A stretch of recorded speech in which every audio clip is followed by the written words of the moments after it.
In the day's other news, the U.S. Justice Department charged that hackers working with China have targeted U.S. firms doing research on a COVID-19 vaccine.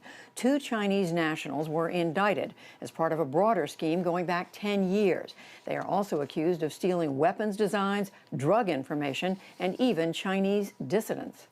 China has now taken its place alongside Russia, Iran, and North Korea in that shameful club of nations that provide a safe haven for cyber criminals in exchange for those criminals being on call for the benefit of the state. These are the first criminal charges involving attempts to steal COVID vaccine data, but they are mainly symbolic. The Chinese suspects remain at large, and federal officials concede they are not likely to be arrested. The European Union approved a plan today worth $2.1 trillion to help member states through the pandemic recession. After a marathon 4-day meeting in Germany, the bloc's strongest nations agreed to share the debt. Weaker states will get grants that do not have to be repaid.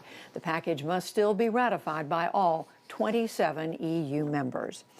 In Ohio, the Speaker of the State House, Republican Larry Householder, and 4 of his associates have been arrested in a $60 million bribery scheme. Federal prosecutors say that an unnamed company paid them to push through a $1 billion bailout for 2 nuclear power plants. The bailout added new fees to every electricity bill in the state.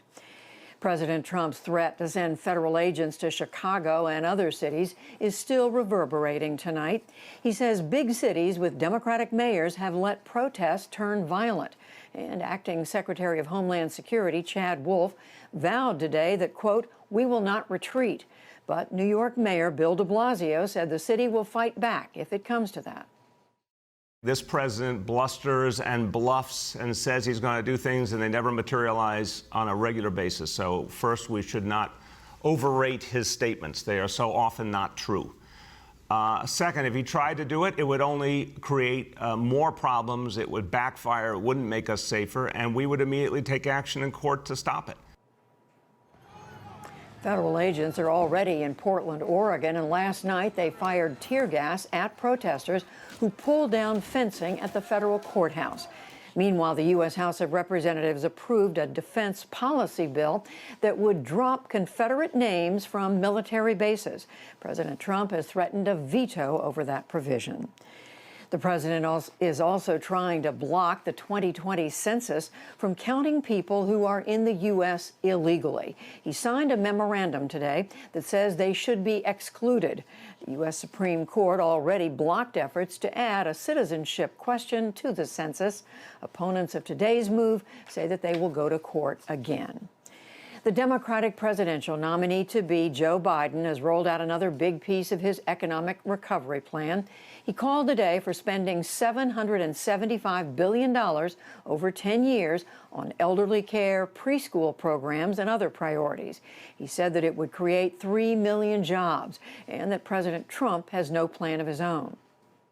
For all his bluster about his expertise on the economy, he's unable to explain how it will actually help working families hit the hardest. You know, he's quit on you, and he's quit on this country. The former vice president is also warning of swift retaliation against any nation that tries to meddle in the 2020 election. In Britain, a committee of parliament reports that the government largely ignored possible Russian interference in the Brexit referendum. It says that officials refused to investigate the allegations. The 2016 vote approved the breakup with the European Union. The report acknowledges that it is, quote, difficult, if not impossible, to prove that Russian meddling influenced the outcome. And on Wall Street, investors focused on hopes for more economic recovery aid from Congress. The Dow Jones Industrial Average was up 159 points to close at 26,840. The Nasdaq fell 86 points, but the S&P 500 added 5.